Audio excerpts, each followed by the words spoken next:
Bonjour à tous, j'espère que vous allez bien. Bienvenue dans cette nouvelle vidéo YouTube et on va refaire encore une fois cette vidéo sur les meilleurs Pokémon de type électrique. Alors aujourd'hui, avant de commencer cette vidéo, avant de refaire à nouveau ce 13e épisode, je tenais à dire que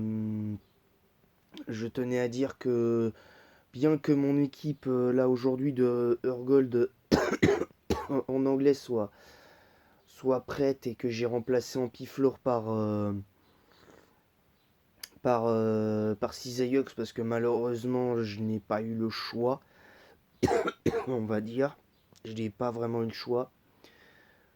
Donc du coup très clairement c'est un peu compliqué. Attendez parce que c'est pas facile. Voilà. On est bien. Donc pour le coup, moi ce qui me gêne, c'est que j'aurais bien voulu faire un autre live aujourd'hui, mais hier le live d'hier sur Pokémon Platine m'a épuisé, donc je vais me, je ferai une autre vidéo normalement. Je devais faire une autre vidéo après celle-là, mais je repousse l'autre vidéo à demain, qui sera sur les meilleurs Pokémon poison. Donc je l'annonce tout de suite en première génération. Ectoplasma n'en fera pas partie en première génération. Donc très clairement, voilà, on va parler du type électrique. Alors évidemment, le type électrique, vous connaissez un petit peu non pas mon désamour pour le type électrique, parce que pour moi, mon type de Pokémon préféré, ça a toujours été le type feu et le type dragon. Si le monde des Pokémon existait, j'aurais été un champion mixte. J'aurais à la fois des types électriques et des types feu et des types dragon.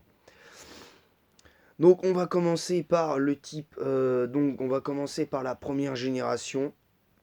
Et je vais pas vous mentir, mais hors Elector, je précise parce que visiblement certains ne l'ont pas compris la dernière fois. Lors de ma vidéo sur les meilleurs types sol. Pour moi, le meilleur type électrique hors Elector en première génération, pour moi, c'est Raichu. Tout simplement parce qu'il y a un set que je vous recommande de jouer en première génération. Tonnerre, Fatal Foot, Plaquage et Hâte. Tout simplement, ou souplesse, ça dépend. Où vous faites Tonnerre, Fatal Foot, Plaquage et Vive Attaque. Et vous avez un set. Vous avez un set cohérent. Maintenant, la 1G, elle est pas ouf en termes de stratégie. Le metagame de la 1G, pour moi, il n'y a pas vraiment de strat révolutionnaire, à part peut-être euh, le combo hâte plus ligotage, le combo avec ultra laser de l'époque. Bon, pas grand chose à dire sur la strat première génération. La deuxième génération, pour moi, c'est clairement Raikou qui remporte la palme hors Elector. Mais même limite, je vais dire, pour moi, limite, Raikou est meilleur qu'Elector en 2G. Déjà, Elector, quand on regarde les stats du Pokémon, déjà, sa défense spéciale de 90, pour moi, n'est pas assez bonne en 2G.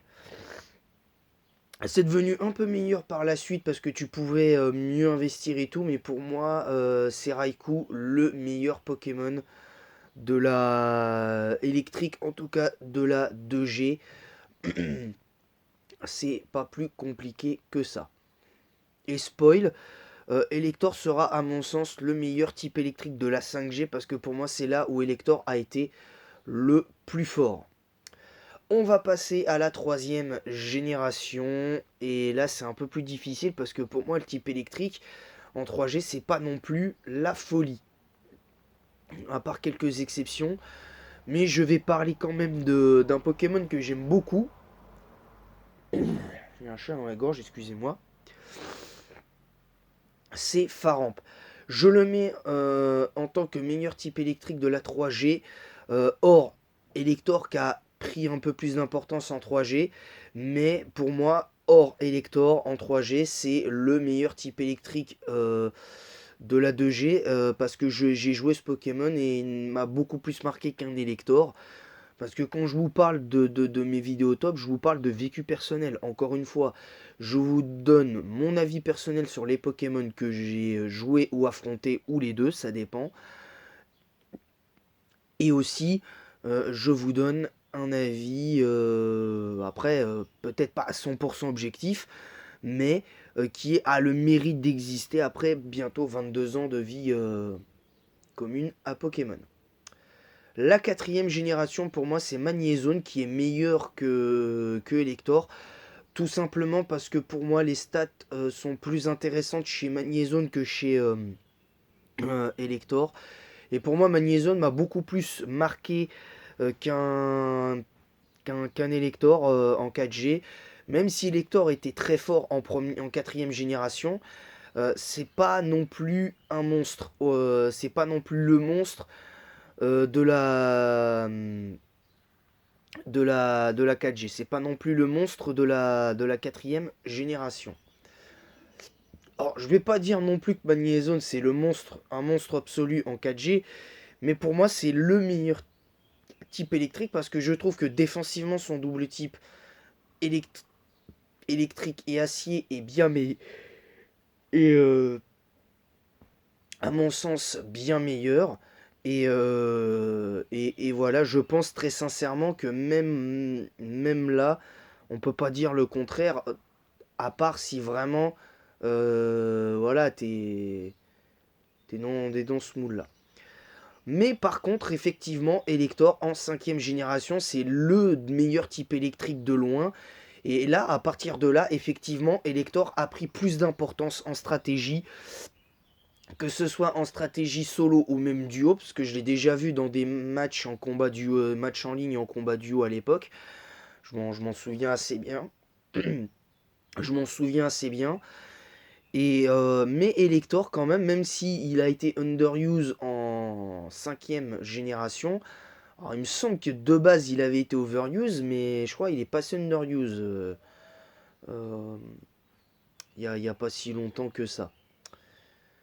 Ce que je veux dire, c'est que c'est compliqué. Voilà, tout simplement.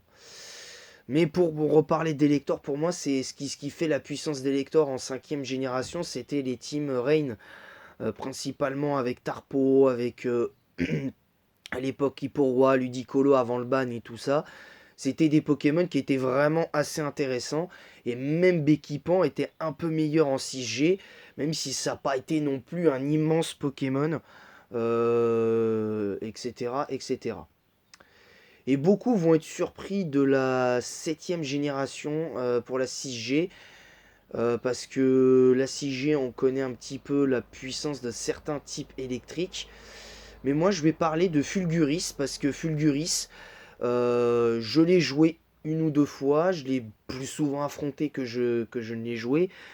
Mais c'est un Pokémon que j'apprécie énormément. Bon, j'irai pas le croiser en pleine nuit parce que ce Pokémon avec son regard avec son regard un petit peu en mode énervé tout le temps, je me dis que faut faire attention à ce Pokémon. Faut faire attention à ce Pokémon. Mais j'adore Fulguris. Même si je trouve que le seul défaut du Pokémon pour moi, ce sont ses 115 en attaque. Le talon acharné pour moi ne lui va pas spécialement, à part si tu as envie de.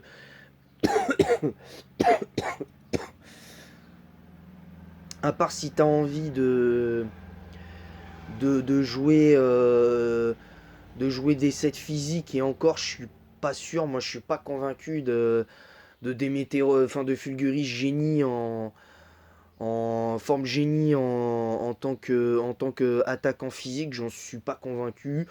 Peut-être qu'un jour j'essaierai, je ne sais pas. Peut-être qu'en 7G j'essaierai et on verra. La septième génération pour moi. a vu un type électrique, pour moi, entre guillemets, être devant notre bon vieux... comment ça s'appelle? Bon vieux Elector. Ça va jamais s'arrêter.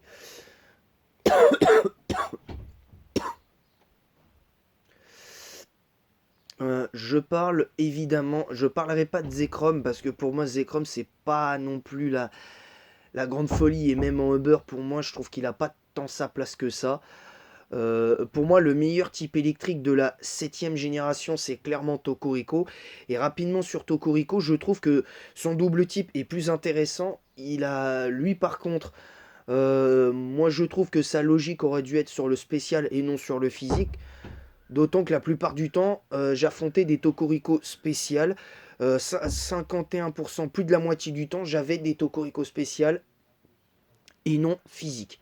Mais après, c'est pas non plus ultra déconnant sur ce Pokémon. La 8ème génération. Alors là, c'est un peu particulier, mais je pense que le meilleur type électrique...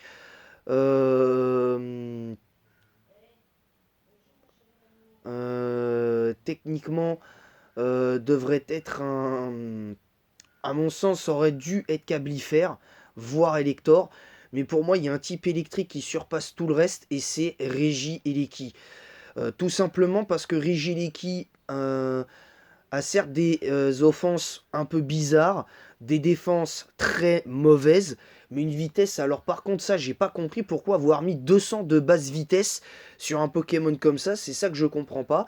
Alors ça reste quand même un Pokémon de type électrique qui peut voyager assez vite et tout ça, mais c'est pour ça que je dis que ce Pokémon est pour moi le meilleur type électrique de la, de la 8ème génération. Mais bon, après, je l'ai plus souvent affronté que joué. Mais voilà, après, c'est chacun son avis, évidemment. Le meilleur type électrique de la 9G. On va finir avec la 9G assez rapidement. Pour moi, le meilleur type électrique, c'est Irfoudre. Tout simplement parce que son double type électrique dragon est vraiment intéressant, à la fois offensivement comme défensivement. T'as 5 résistances, dont une double. Donc en gros, t'as 6 résistances, t'as 4 faiblesses qui sont toutes gênantes dans tous les cas, mais qui sont pour certaines faciles à compenser, parce que sa faiblesse au type fée, tu la compenses largement avec un type acier, de par là aussi la faiblesse glace. La faiblesse eau, tu la compenses avec un type... la faiblesse sol, pardon, tu la compenses avec un type eau, ou plante, ça dépend. Et pour la faiblesse à lui-même, donc au type dragon, bah, tu peux prendre forcément un type fée. Et après, voilà, pour moi, elles sont faciles à compenser ces 4 faiblesses, mais il faut quand même faire attention, toute proportion gardée. Et je trouve qu'il profite assez bien du terrain. Son attaque signature vif éclair est vraiment très cool. Même si c'est une sorte de Kuba de type électrique, je trouve que voilà, un peu obligé de faire avec. Voilà. Donc j'espère que cette vidéo vous aura plu. C'était le 13e épisode. Donc demain, je pense que je ferai l'épisode 14 avec le type poison. On fera le type poison demain parce que le live d'hier sur Pokémon Platine m'a beaucoup épuisé. Donc voilà. Et voilou. Voilà, sur ce, je vous laisse. Je vous laisse passer une bonne journée du jeudi. Et en attendant la prochaine, je vous dis à bientôt.